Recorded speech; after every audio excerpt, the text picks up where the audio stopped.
I would say it's a roller coaster ride. I started to sell off all the assets that I have one by one. I was only looking for houses that was fully rebuilt and must be 3.5 story. It dropped about.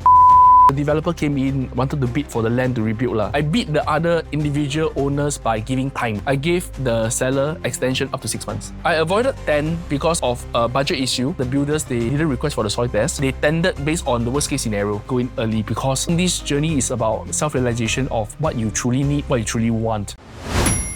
Welcome back to another podcast channel. Today, this is actually part 2 of our interview or our podcast together with Chief Agency Officer Mr. Eddie Lim, who is also a mentor to me. A couple of months ago, he actually embarked into his landed rebuilding journey. And if you have not caught part 1, you can please go check it out, because he actually shares with us the thought process and also the journey that he went through to eventually get to this current stage. When we say eventually get to this stage, doesn't mean it's the end of the journey. It's just a journey that was pretty long, and it takes a lot of a mindset shift and also financial planning in order to get to this stage. That's why please go check it out. If let's say the algorithm only caught you here for part 2. If you haven't bought your landed property, that one is super important, because a lot of you ask me about that. But if you have already purchased and you want to know more, forward plan your capital outlay, you can finish watching this, then you go and watch the previous episode. This session, what we're going to talk about will be more on the thought process of the selection phase of this current asset that Eddie is currently rebuilding. So I think, as usual, I usually talk quite a bit, but before we pass the time over to Eddie, don't forget to subscribe, like this channel, like this video, and also make sure you go and follow Eddie on his social media, because he's posting consistent content over there. And trust me, words that come out of his mouth is always educational, as long as you pay attention to it. So I'll link all the bio inside the description. So Eddie. Yes.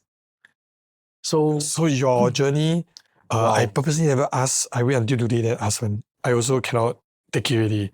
So maybe you can share more. I would say it's a roller coaster ride because I think from the switch of you deciding whether you want to go into landed at that point of time, really a lot of research work done. I think at that couple of months of time, I'm tip-top in my game. I know where every house is, roughly from the land size and description, because we have a tool to see, the investment suite.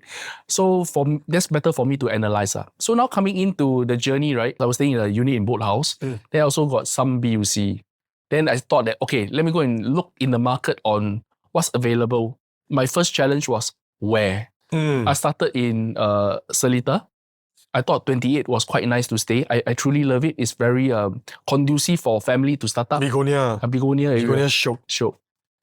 Especially the road is so wide that you can have friends park on the side and don't obstruct anyone.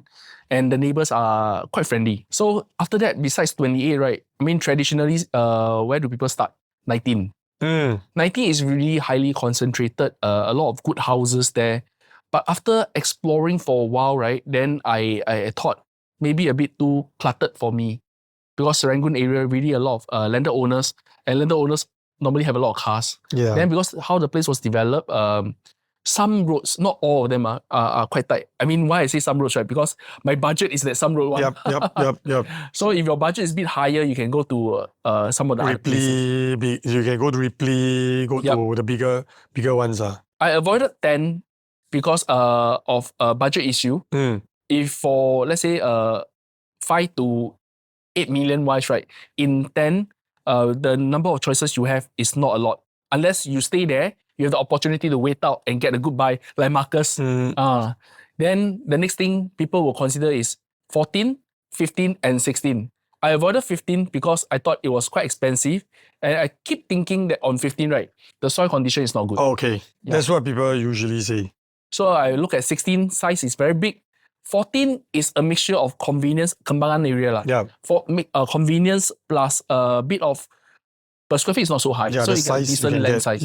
But you got a problem is because in 14 wise, a lot of the houses are pretty old. So at the point of time, I somehow was fixated. I went on this merry-go-round.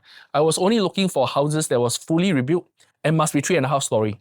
Then my choices become very narrow, and I walk all the district all around.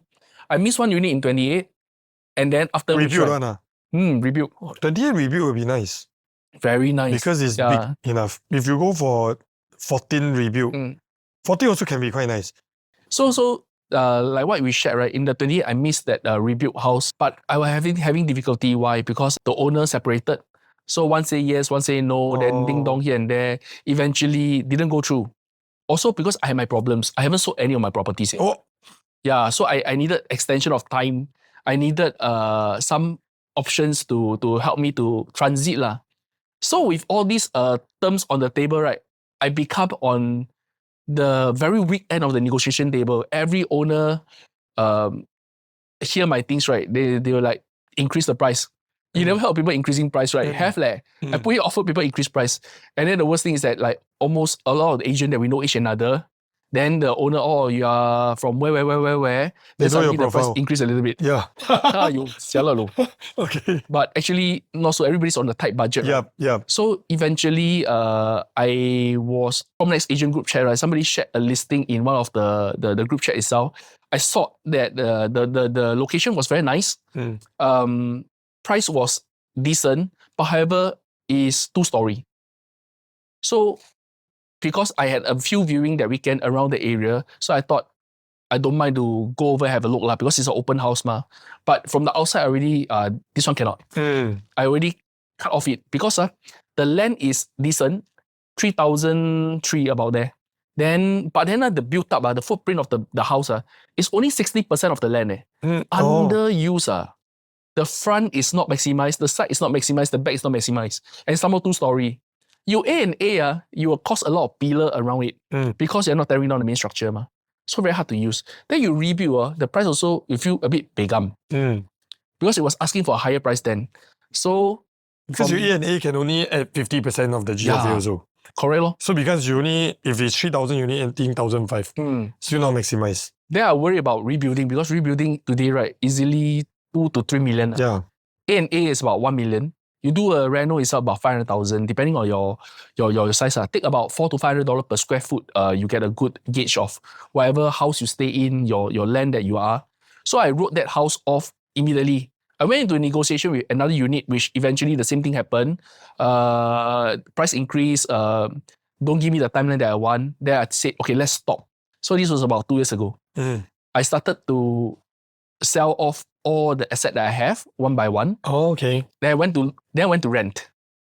I was frustrated. I went to rent also a landed house in Command area because I wanted to feel before I buy, right, is this for me?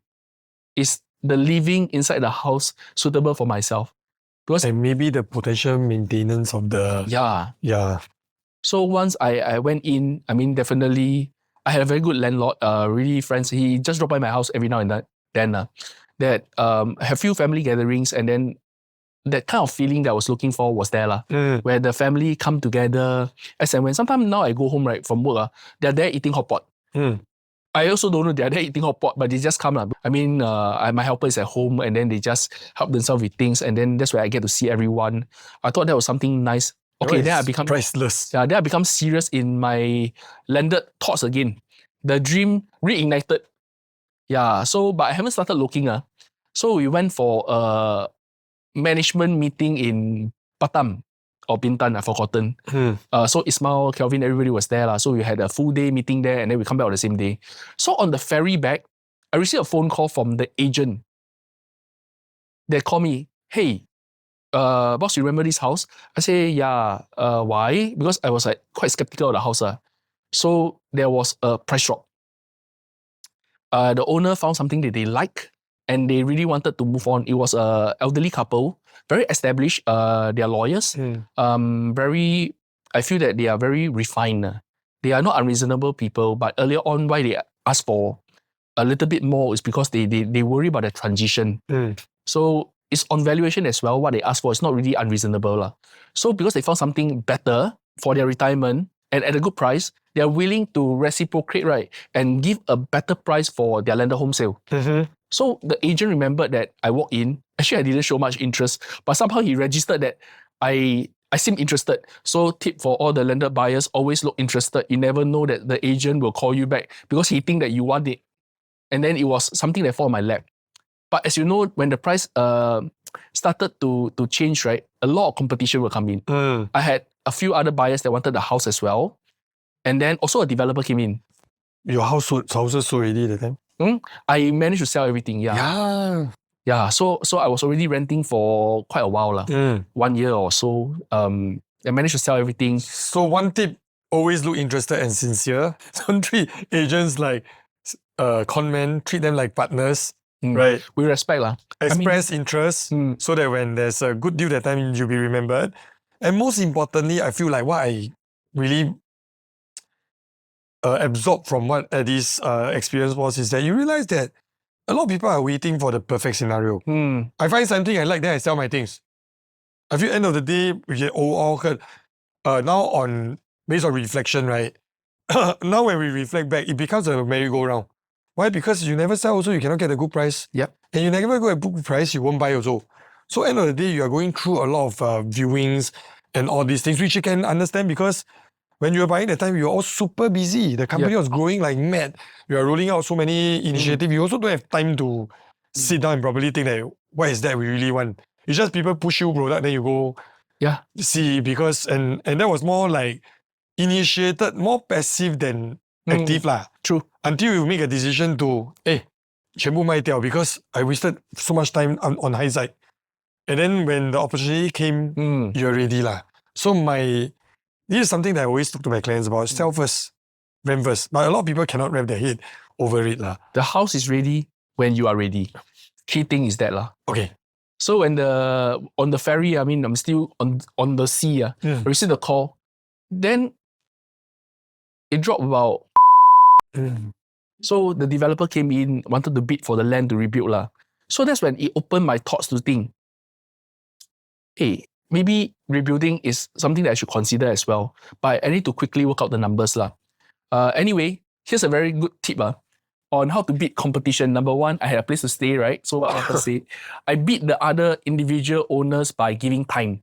I gave the seller extension up to 6 months. I had a place to stay. I have no urgency for it. Yeah. Anyway, I need the time because I haven't planned my rebuild. I haven't planned whether I want to rebuild or not. In fact, actually, to be frank, right, now looking back, I could have just stayed in it. Yeah. I don't have a big family household. But I thought that if I don't do anything, I'm wasting an opportunity. I just want to go through the process of how's it like and then to learn. Then next thing, I still got a developer to contend for, right? Yeah. So, hi, Mr. Developer, if you are the one that's watching the video, if you know Marcus is not the one that did this. So, to me, right, I also didn't know who the developer is. But roughly, the owner asked us to put in the best price. So now I'm going to dissect what I think through at the point of time. So developers look at numbers. Yeah. When they tender something, you can look at all the land bid. Either the quantum is a whole number, if not, the per square feet is a whole number. Oh. So for me, right, I devised something from the asking price that I had an odd number at the quantum. I also got a little bit of a funny odd number at the per square feet.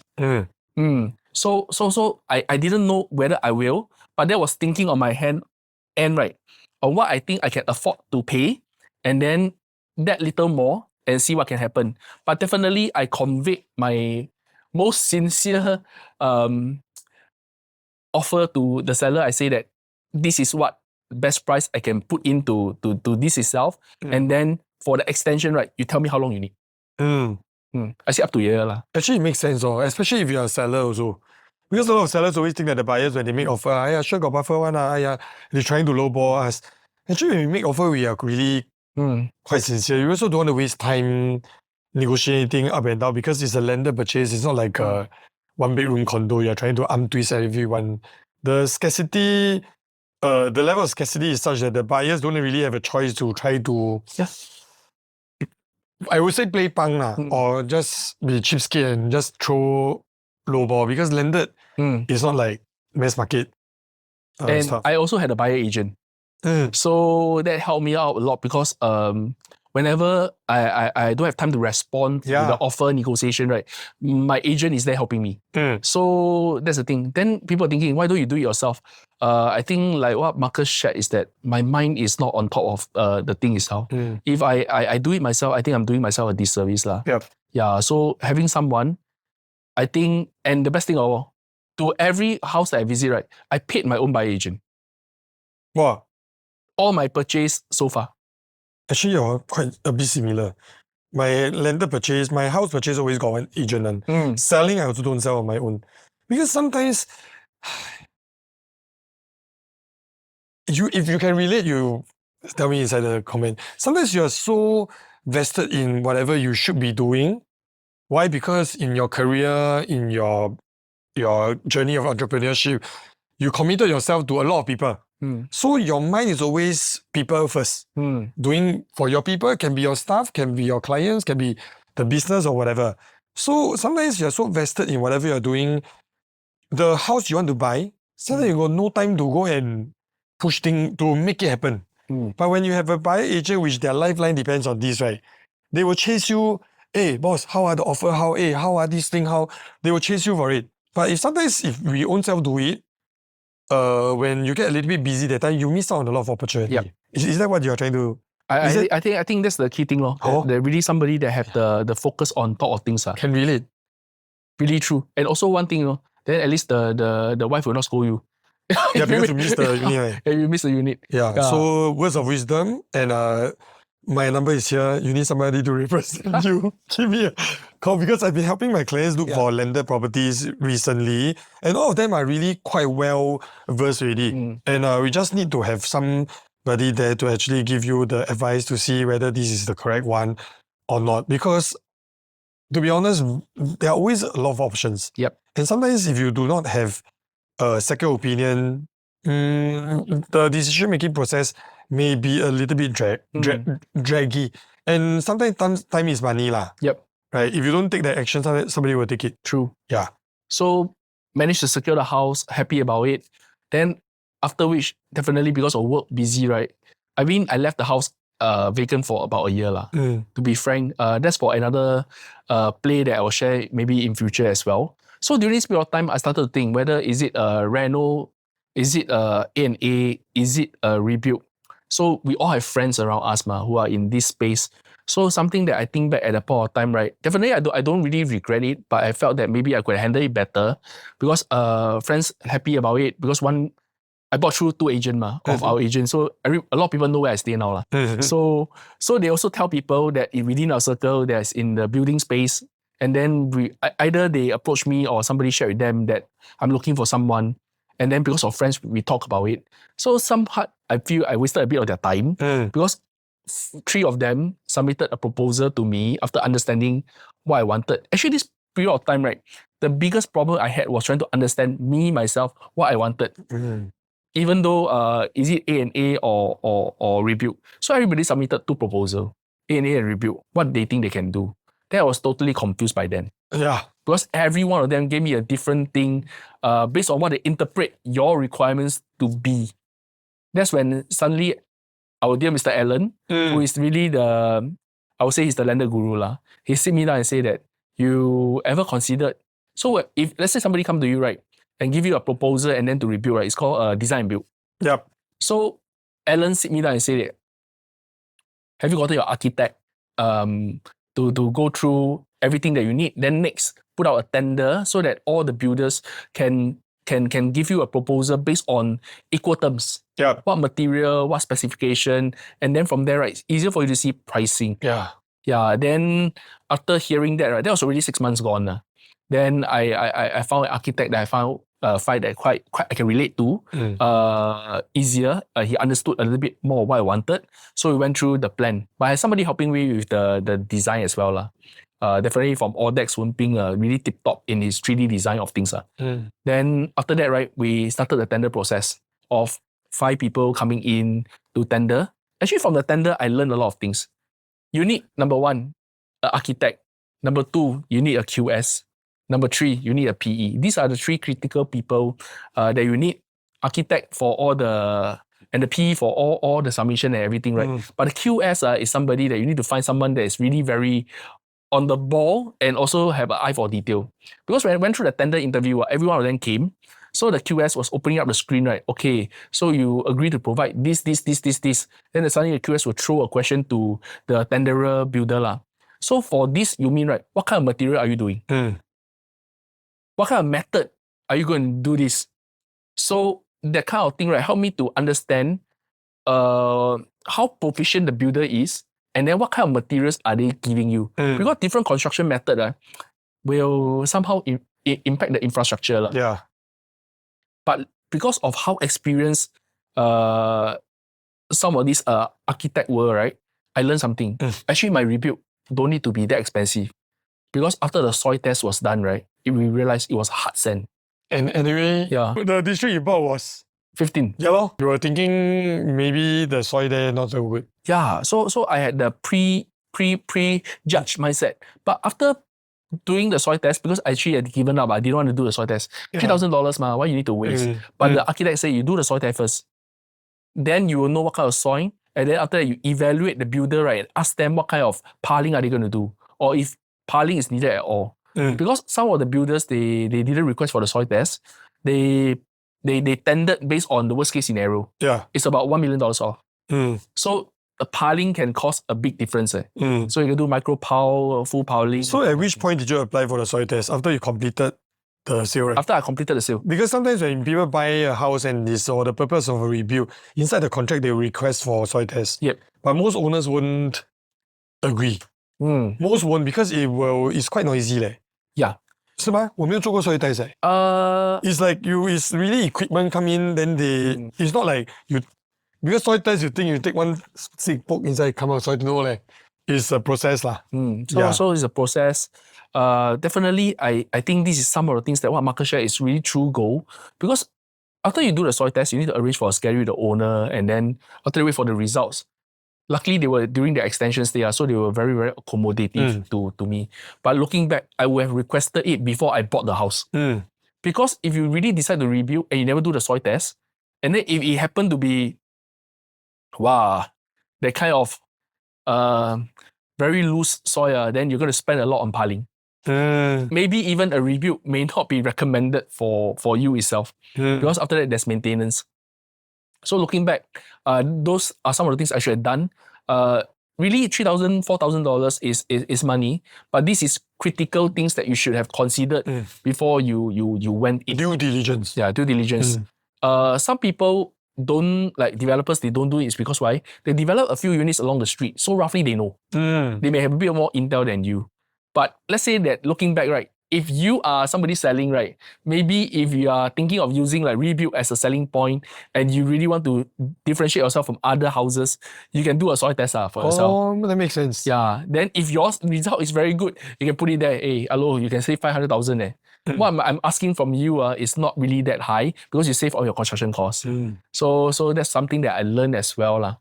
So during this thing, I also go through a bit of a self-realization journey on what I need. And then from there, I really saw something done. But before I decide on the final design and whatever I wanted, right, I walked the entire street. I did a survey to see what other houses have. Because in future, I still need to exit. Yep. Yeah. So we are in a two-story envelope area in 15 itself. So I thought about it. So how can I differentiate myself? Everybody only got 12 plus meter. They cannot be taller than another. Yep. Then suddenly my architect told me, you can have 4-story. I say, how? Mezzanine.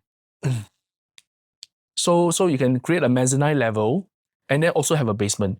Then when he shared with me that thought, right, I went to survey around the area. Really, almost 95% of the house along 100 meters from my radius don't have a basement. That's when I felt, hey, maybe I can consider to do this. But also I thought, hey, your basement look very nice. I also thought Alan's basement looked very nice. He also was the one that influenced me. I was sold by Alan's basement and the cinema, but I cannot afford that size, so I think. But also important, the basement is a very important space when your wife is angry, is where you can be safe. When your wife is angry, then you sleep downstairs. I never sleep downstairs before. Yeah. So went on the thought about building the basement, and then from there, I think I also learned a lot of things. Having a basement, right? The stairwell to your basement must be connected to an exit.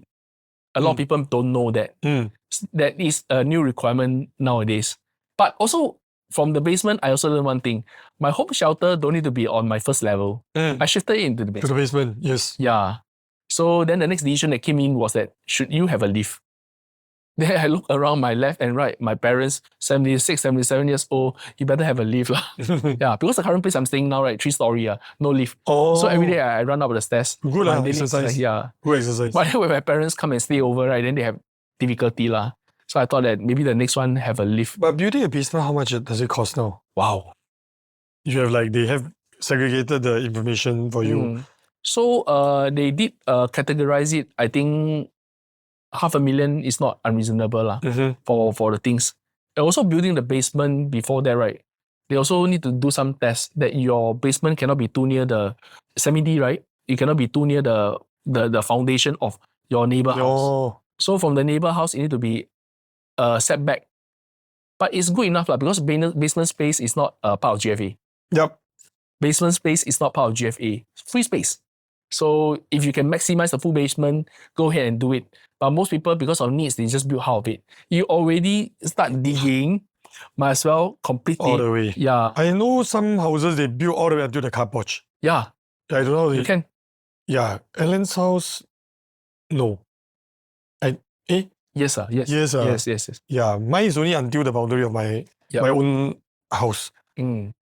So I think that's one of the things in place that you can consider.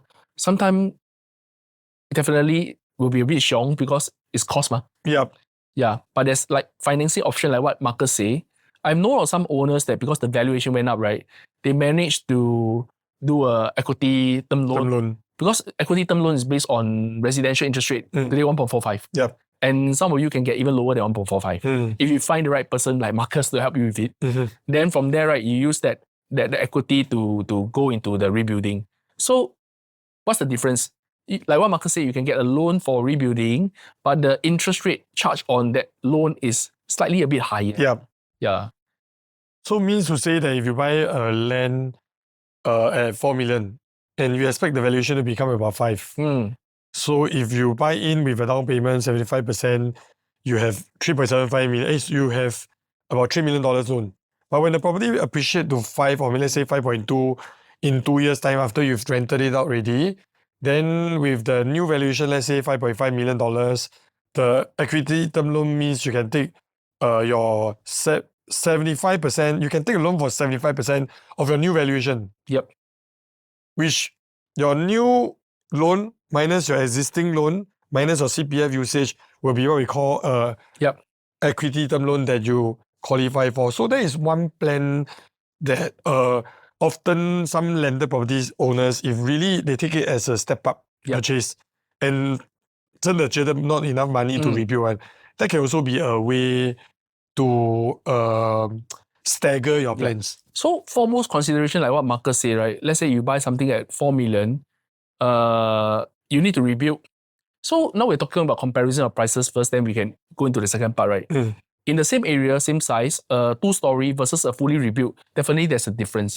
Yeah, there's a difference. So you need to see the newly built around your area, how much is it? Maybe it's 7 million. Then if you find an original house at 4 point something, you consider that, hey, if I rebuild, how much will it cost me? Will it be cheaper than 7? If it will cost you more than that, consider the new build. Yeah, because don't waste time. Because you can stay immediately and many other things, warranty by developers. But if there's a bit of a margin there, right, and then you really want to go through this journey, you can consider to rebuild from here. And the best part, like what Marcus said about the financing part, right? So this is the thing. When you bought is 4+ million, right? But with the tender document and the approved contract that you sign on you're going to rebuild it, you can submit the document to the bank to check the new valuation of the house. Oh, okay. So that's when you do the equity term loan may be more meaningful because valuation will have increased more. Yeah. So this is also something I learned along the way. I mean, I heard about it in the past, but I don't really know how it works until you walk the journey a little bit. Then you figure out, oh, this is how it happened. Definitely, I have a friend, mortgage planner, that helped me with this. Yeah. So we have context on that. So sometimes the journey don't need to be lonely. You can actually get people who have experience and whom you trust, who have the track record that can actually give the advice. Because sometimes I feel like smart people don't need to. I mean, life is like that. Sometimes you learn from other people's experience. So much more efficient and effective as well. So this is the thing. Anyway, interesting fun fact, right? Because of the tender process, I mentioned earlier on that we also got some friends that we know that we ask their advice, right? You don't ask them to come and tender also paiseh. Yeah. Yeah. But you ask them to tender, Then they you don't get. reject them also very paiseh. So I got this friend, I think his EQ is very high.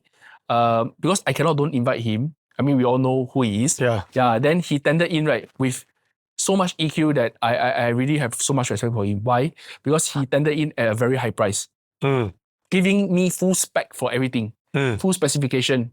So it's like a very 体面的一个 They just want to make you yeah put you in a difficult situation. yeah. So this is something that I also learned some 人情世故 along this way because decision is like that. So this is one of the journey that I thought, wow, to me I learned something from. Then this person, I respect him even more. That's why the tender process is done, but towards the reno process, I may still engage him for that part of things. So Annie, maybe you don't mind, you can share a little bit about like a bit of our space planning for the house. So that for people that because honestly, I always joke with Eddie, I say the house so big, maybe it's time to have children. Have children. Fill out the space a bit because total how many bedrooms are? I have 7 bedrooms, so the built up will be 7,000 square feet. It's crazy lah. It's crazy. It's a bit crazy. So he's talking about in another conversation on some day before, right? I mean, some time ago, he asked me, "Hey, you got so much big space, you should go and have kids." Yeah. So I didn't really plan for it. If it comes along the way, it have. But anyway, everybody that asks me, you have kids, right? I'll tell them the standard answer. I got 2 dogs and 3 cats. No lah, jokes aside lah. You need godson, never mind lah. Even can call somebody. Don't have godfather yet. This one good investment. Korean pop star. Don't have godfather yet. So yeah, can lah. Can qualify. I'm not sure. I'm just so 7 bedrooms. Yeah. Doesn't include the basement. Doesn't include the basement. So just curious, how big is your master bedroom? Sorry, this one don't. If you're angry when you know people's house big, right, then you just skip this video already because I'm curious to know. So I asked. Yeah. So the master room is about half a floor. Yeah, because it also includes my workspace as well lah.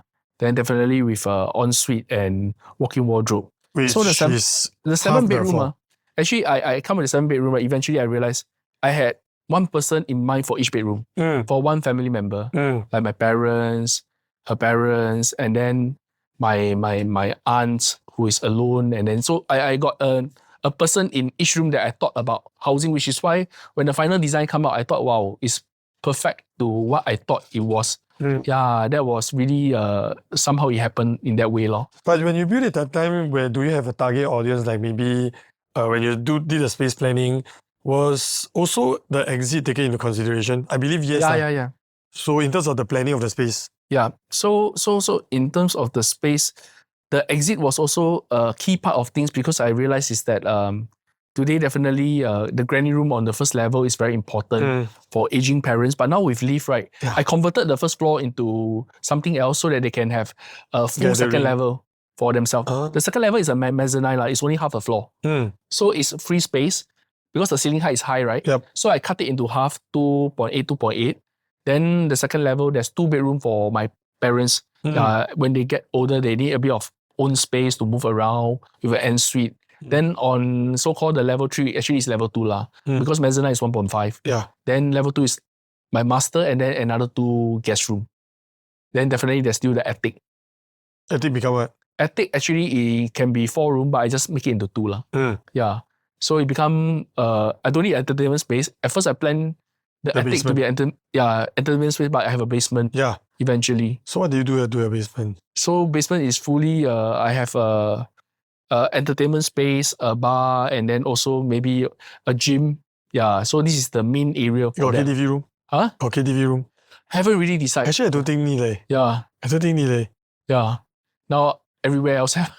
Now do COVID already. Yeah, no COVID. No COVID can go outside sing KTV because I got a small room like a cinema like that, but I seldom use one. But I think Alan enjoys his AV room a lot. Oh, he have a cinema. But bro, his house size, the cinema size, different size. Yep. Yeah, but we leave that to another. No, his one is about GV size, I think.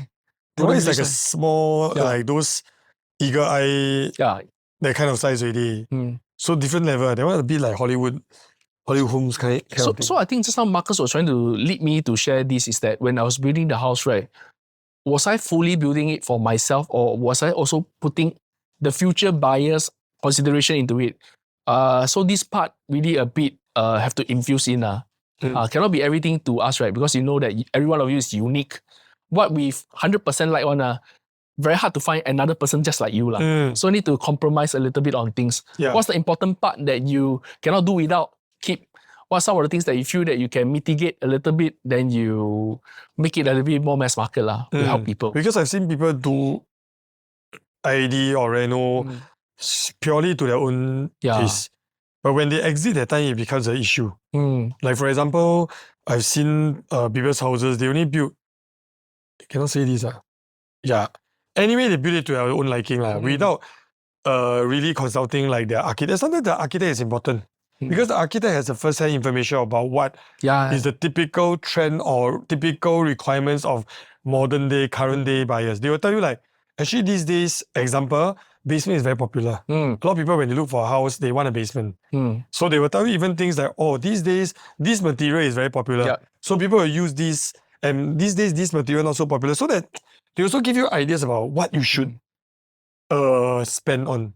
Because most likely if you spend everything is a good one, right? It's going to break your bank. Definitely. So before I signed on the tender itself, right? So around my street, there was a transaction just really like few doors away. It was fully rebuilt to a new build itself. Don't think it have a basement. I haven't intrude on them yet. So it was sold for 9 over million. So key thing was that I felt that, okay, at least there's a price established. That's why I felt that, okay, people will think that your basement, we're going to sell for 10 or not. I say, I'm not worried about that. Minimally, I know the price is supported. Yeah. End of the day, really a bigger saving plan. Then maybe one day I can go to my dream of building an apartment, then stay in one, rent out all the rest or kind of thing. Yeah, that one sounds quite fun. Yeah.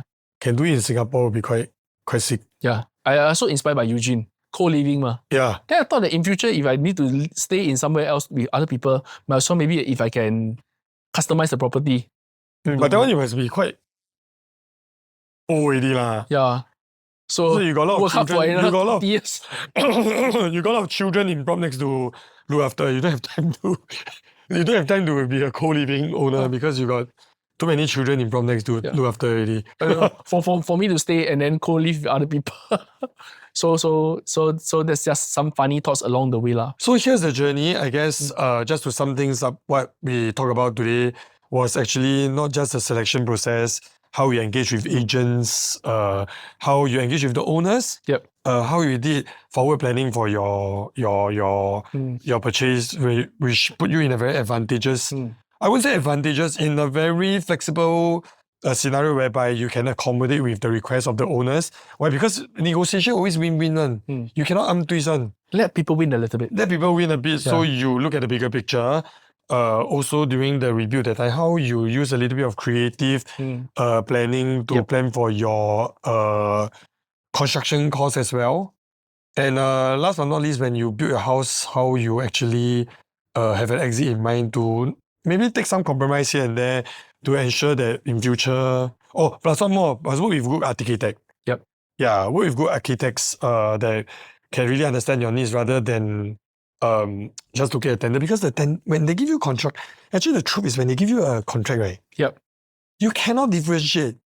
That's true. You don't know how to normalize because everybody will give different terms. I cannot think of the terms, but one same item got different name. Yeah, like even digging a basement, ship how method, how many sites you're going to cut. It's not specified in the tender document. Very difficult. But the architect will help you normalize. And then they will help you to call this person, hey, why you're this at this price? So if this person quote higher for this item, and this one lower. Waterproofing. There's so many technical terms. Which one are you giving me? If you are somebody that don't have the interest to go and ChatGPT everything on your own to go and compare, then you work with an architect. Or not have interest or you're very busy. Working with an architect is good. So, and I think that's all we say. So before we end, right, is there any last things you want to share from this channel? Okay, before we end, before we get Eddie to share his last words of wisdom on this episode. If there's any other thing you want Eddie to share about, right, please comment in the comment section. And if you want to know more about which are the...